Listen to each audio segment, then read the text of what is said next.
Welcome to our channel. నేను మీ సిరి. పల్నాడులో Pinnelli brothers పరారీలో ఉన్నారా? ఎందుకంటే పులుల సింహాల్లాగా వాళ్ళు ఫీల్ అవుతూ ఉంటారు. అలాంటి పిన్నెల్లి బ్రదర్స్ మరి ఏమయ్యారు? సో ఈ అంశాన్ని మనకు వివరించడానికి మనతో పాటు ఉన్నారు ప్రముఖ senior journalist, political analyst CS Rao గారు. నమస్కారం సార్. నమస్తే సార్, పల్నాడులో అయితే పిన్నెల్లి బ్రదర్స్ వాళ్ళు అంటే ఈ 5 సంవత్సరాలు ఎలాంటివి చేశారో మనం చూసాము. అలాంటి వాళ్ళు ఇప్పుడు పరారీలో ఉన్నారట్టు మనకి వార్తలు వస్తున్నాయి. నిజంగానే మరి వారు పరారు అయిపోయారు అనుకోవచ్చా? ఇప్పుడు ఒకటి ఏంటంటే వాళ్ళు అజ్ఞాతంలోకి వెళ్ళిపోయినటువంటి మాట వాస్తవం. వాళ్ళు పరారయ్యారు అని చెప్పి కూడా చెప్పొచ్చు. కారణం ఏంటంటే వాళ్ళు గన్మెన్స్ ఉన్నారు. పిన్నెల్లి రామకృష్ణారెడ్డి ఎమ్మెల్యే. అవును సార్. ఆయన ఇప్పుడు పరారు అయిపోయారు. ఎలా పరారు అయిపోయారని మనం ఎలా చెప్పగలం అని అంటే, వాస్తవంగా గన్మెన్స్ ఉన్నప్పుడు గన్మెన్స్కి తెలియాలి వాళ్ళ మూమెంట్స్ అన్నీ కూడా. గన్మెన్స్ ఎప్పుడు కూడా అబ్జర్వ్ చేస్తూ ఉండాలి. ఆయనకి రక్షణ కల్పించాల్సిన బాధ్యత కూడా గన్మెన్స్కే ఉంది. బహుశా నేను అనుకోవటం గన్మెన్స్ మీద ఇప్పుడు సస్పెన్షన్ పడే అవకాశం ఉంది. ఎందుకంటే గన్మెన్స్కి తెలియకుండా అతను వెళ్ళిపోయాడంటే గన్మెన్స్ యొక్క చేతకంతనం అనుకోవాలి. సపోజ్ ఏదన్నా అయిందనుకో, ఇప్పుడు పిన్నెల్లి రామకృష్ణారెడ్డికే లేదా వాళ్ళ బ్రదర్ వెంకటరామరెడ్డికి ఏదన్నా అయ్యిందనుకో, కొద్దిసేపు అనుకుందాం, ఎమ్మెల్యే పిన్నెల్లి రామకృష్ణారెడ్డికి ఇప్పుడు అందులో టెన్షన్ వాతావరణం ఉంది. ప్రత్యర్థుల నుంచి ఏదైనా ముప్పు ఉంది అని చెప్పి అనుకుందాం కొద్దిసేపు. అప్పుడు ఎవరిని బాధ్యులు చేయాలి? ఇమీడియట్గా దొరికేది ఎవరు? గన్మెన్సే కదా. మీరు ఎక్కడో పోయారు అని చెప్పి చెప్తారు, అడుగుతారు, వాళ్ళనే ప్రాసిక్యూట్ చేస్తారు కదా డెఫినెట్గా. కానీ వాళ్ళు ఏం చేశారంటే ఆల్రెడీ ఎస్పీకి ఇన్ఫామ్ చేశారు.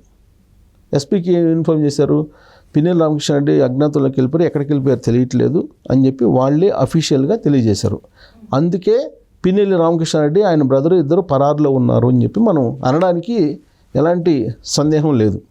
ఇప్పుడు వాళ్ళు కనుక అఫీషియల్గా గన్మెన్కి చెప్పేసి మేము ఇలా అజ్ఞాతంలోకి వెళ్ళిపోతున్నాము, మీరు ఉన్నతాధికారులకు ఇన్ఫామ్ చేయండి, మా రక్షణ మేము చూసుకుంటాం, మీరు మాకు రక్షణ కల్పించలేరు అని చెప్పి కనుక చెప్తే అప్పుడు అజ్ఞాతంలోకి వెళ్ళారని చెప్పి అనుకోవచ్చు. కానీ వాళ్ళు ఏం చేశారు? గన్మెన్లకు తెలియకుండా వెళ్ళిపోయారు. గన్మెన్లు ఏమో ఇప్పుడు మాకు తెలియకుండా వెళ్ళిపోయారు, ఎక్కడ ఉన్నారో తెలియదు అని అంటున్నారు. అంటే పరారు ఏంటంటే కదా. అంటే వాళ్ళకి తెలియకుండా వెళ్ళిపోయారంటే ఒకవేళ తెలిసినా కూడా చెప్పట్లేదు అనుకోవచ్చు కదా సార్. గన్మెన్స్ చెప్పాలి కదా, వాళ్ళు రక్షణ కల్పించాల్సిన బాధ్యత వాళ్ళది. ఇప్పుడు ఒకవేళ ఉన్నతాధికారులకు చెప్పలేదు అనుకో గన్మెన్స్, రేపు జరగాలనేది ఏదైనా జరిగిందనుకో, అప్పుడు ఎవరు ఉద్యోగం పోతుంది? గన్మెన్ల ఉద్యోగం పోతుంది. అందుకే వాళ్ళు చెప్పారు ఎక్కడికో వెళ్ళిపోయారు, ఎక్కడికి వెళ్ళిపోయారు తెలియట్లేదు మాకు కూడా అని. అసలు వాళ్ళ నిర్లక్ష్యం వాస్తవంగా. వాళ్ళకి తెలియకుండా ఎక్కడికి వెళ్ళిపోవడానికి లేదు. ఆయన గన్మెన్స్ ఉన్నారంటే గన్మెన్స్ ఆధీనంలో ఉండాలి. గన్మెన్స్కి తెలియకుండా ఎక్కడికి వెళ్ళడానికి లేదు. వాళ్ళు వాళ్ళకి తెలియకుండా ఎక్కడికి వెళ్తే వీళ్ళదే బాధ్యత, గన్మెన్స్దే బాధ్యత. ఇప్పుడు వాళ్ళ మీద విచారణ కూడా ఆదేశించవచ్చు. వాళ్ళకి తెలియకుండా ఎక్కడికి వెళ్తారు అజ్ఞాతంలోకి? ఇప్పుడు హైదరాబాద్ వచ్చారు అని అంటున్నారు, విశ్రాంతి తీసుకోవడానికి హైదరాబాద్ వచ్చారని అంటున్నారు. హైదరాబాద్కి వస్తున్న సంగతి కూడా వాళ్ళకి చెప్పాలి, లేదా వాళ్ళకి చెప్పాల్సిన అవసరం లేదు. అసలు ముందు వీళ్ళే అడగాలి, మీరు ఎక్కడికి వెళ్తున్నారని. మా పర్మిషన్ లేకుండా ఎక్కడికి వెళ్ళడానికి లేదని చెప్పాలి. ఈవెన్ సీఎం అయినా సరే, పిఎం అయినా సరే, ప్రధానమంత్రి అయినా సరే, సెక్యూరిటీ సిబ్బంది ఏం చెప్తారో అది వినాల్సిందే. సెక్యూరిటీ మెజర్స్ వాళ్ళు తీసుకుంటారు. మీరు పలానా చోటుకి వెళ్ళడానికి లేదు, అక్కడ సెన్సిటివ్ ఇష్యూస్ ఉన్నాయి, అక్కడ అదుపులో ఉండేటువంటి పరిస్థితులు లేవు, అది ఉద్రిక్త వాతావరణం ఉంది, కాబట్టి మీరు అక్కడికి వెళ్ళడానికి లేదు అని చెప్తే ఆగిపోవాలి. ఆగిపోకుండా నేను వెళ్ళాల్సిందే అంటే ఒప్పుకోరు. అది సెక్యూరిటీ సంబంధించినటువంటి ఇష్యూ.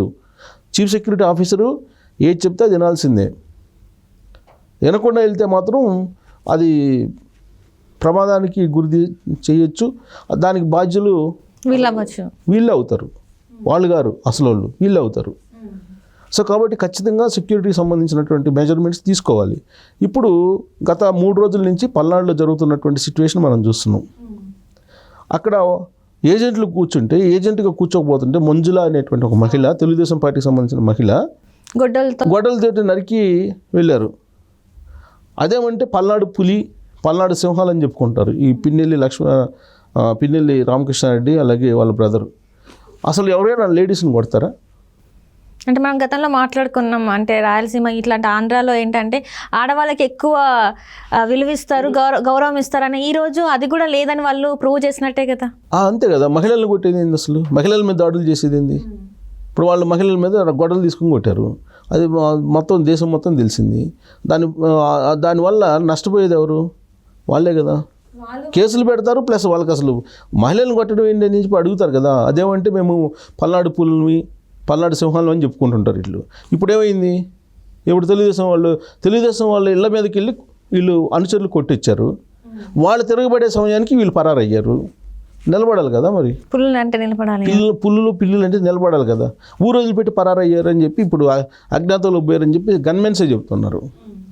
ఇంకొక వైపు ఏంటి, పోలీసులు మొత్తం కూడా ఇప్పుడు ఈసీ సీరియస్ అయిపోయింది. ఈసీ సీరియస్ అయిపోయిన తర్వాత అక్కడ పల్నాడు ఎస్పీని కూడా సస్పెండ్ చేశారు, వాళ్ళు అదుపులో తీసుకున్నారు. 144 సెక్షన్ విధించారు. 144 సెక్షన్ విధించి ఉన్నటువంటి ఎమ్మెల్యేలు అందరినీ హౌస్ అరెస్ట్ చేయమన్నారు. వీళ్ళు ఎక్కడ వేరో తెలియదు. ఉన్నటువంటి తెలుగుదేశం పార్టీ లీడర్లు కానీ ఎమ్మెల్యే కంటెస్టెడ్ క్యాండిడేట్స్ కానీ ఎమ్మెల్యేలు కానీ వాళ్ళు మొత్తాన్ని హౌస్ అరెస్ట్ చేయండి, పరిస్థితిని అదుపులో తీసుకురండి. 144 సెక్షన్ ఉంది కాబట్టి ఎవరు కూడా నలుగురు ఎవరైనా సరే కనిపించడానికి లేదు, రోడ్ల మీద కనిపిస్తే కాల్చివేయండి అనేటువంటి ఉత్తర్వులు వచ్చినాయి. 144 సెక్షన్ అంటే అదే, గుంపుగా ఉండకూడదు. గుంపుగా ఉంటే వాళ్ళని చెదరగొడతారు, మాట అనకపోతే కాల్చేస్తారు, ఇదే కదా. సో కాబట్టి ఇలాంటి టెన్షన్ వాతావరణంలో వీళ్ళు పరారయ్యారంటే భయపడి పరారయ్యారా, ప్రాణభయంతో వెళ్ళిపోయారా, ఎందుకు వెళ్ళిపోయారు? పోలీసు ప్రొటెక్షన్ కల్పిస్తున్నారు, 144 సెక్షన్ పెట్టారు, ప్రొటెక్షన్ కల్పించడానికి వాళ్ళు ఉన్నారు. అలాంటప్పుడు ఎందుకు అజ్ఞాతంలోకి వెళ్ళాలి, ఎందుకు పరారు కావాలి? అంటే వీళ్ళు ఏదో చేయబోతున్నారు అనేటువంటి అనుమానం ఇప్పుడు కలుగుతుంది. అందుకే పోలీసులు ఇప్పుడు ఏం చేస్తున్నారు, అసలు వీళ్ళని పట్టుకోవాలని చెప్పి సీసీ కెమెరాల ద్వారా వీళ్ళు అసలు ఎక్కడికి పారిపోయారని చెప్పి ఇప్పుడు సెర్చ్ చేస్తున్నారు. వాళ్ళని ఎక్కడ కనిపిస్తే అక్కడ అరెస్ట్ చేయడానికి. తెలంగాణ పోలీసులు కూడా సార్ మళ్ళీ ఇలాంటివి ఏమన్నా అల్లర్లకి ప్లాన్ చేస్తున్నారు? డెఫినెట్గా ప్లాన్ చేస్తారు కదా, డెఫినెట్గా ప్లాన్ చేస్తారని పోలీసులు అనుమానం కదా. వాళ్ళ జయం ఏంటి, ప్రత్యర్థుల మీద దాడులు చేయటం. సో అలాంటప్పుడు ప్లాన్ చేయొచ్చు కదా, ప్లాన్ చేసే అవకాశాలు ఉన్నాయి కదా. అందుకే ఇప్పుడు పోలీసులు ప్రతి సీసీ కెమెరాని వెతుకుతూ మొత్తం మాచర్లు మొత్తం కారంపొడి ఏరియా మొత్తం వెతుకుతూ మొత్తం అసలు వీళ్ళు ఎక్కడికి వెళ్ళారు అనేది వెతుకుతూ వాళ్ళు ఎక్కడ కనపడితే అక్కడ అరెస్ట్ చేయడానికి ఆదేశాలు జారీ చేశారు. ఈవెన్ తెలంగాణ పోలీసులకు కూడా సంకేతాలు ఇచ్చారు, ఒకవేళ మీరు అక్కడ కనిపిస్తే వాళ్ళని మాకు అప్పచెప్పండి అని. సో అరెస్ట్ వారెంట్లు జారీ చేశారు, అరెస్ట్ చేయమని చెప్పేసి. సో వీళ్ళు ఎక్కడికి పోరు, ఇప్పుడు సీసీ కెమెరాలు పెట్టి ఎదుగుతున్నారు కాబట్టి ఖచ్చితంగా వాళ్ళని పట్టుకుంటారు, పట్టుకొని అరెస్ట్ చేసేటువంటి అవకాశం ఉంది. గన్మెన్లను తప్పించుకొని వెళ్ళిపోయారంటే గన్మెన్లు కాదని వాళ్ళు పరారైపోయి ఎక్కడికి పోయి ఏం చేయాలని పోయారు? ఇప్పుడు ఆల్రెడీ భయంతో పారిపోయారు అనుకోవచ్చు కదా సార్. అంటే మళ్ళీ మన వీళ్ళ మీద రెండు రకాలుగా అనుకోవచ్చు, భయంతో పారిపోయారు అనుకోవచ్చు, ప్రత్యర్థుల మీద మళ్ళీ ఇంకొక రూపంలో కుట్ర పడుతున్నారు అని కూడా అనుకోవచ్చు.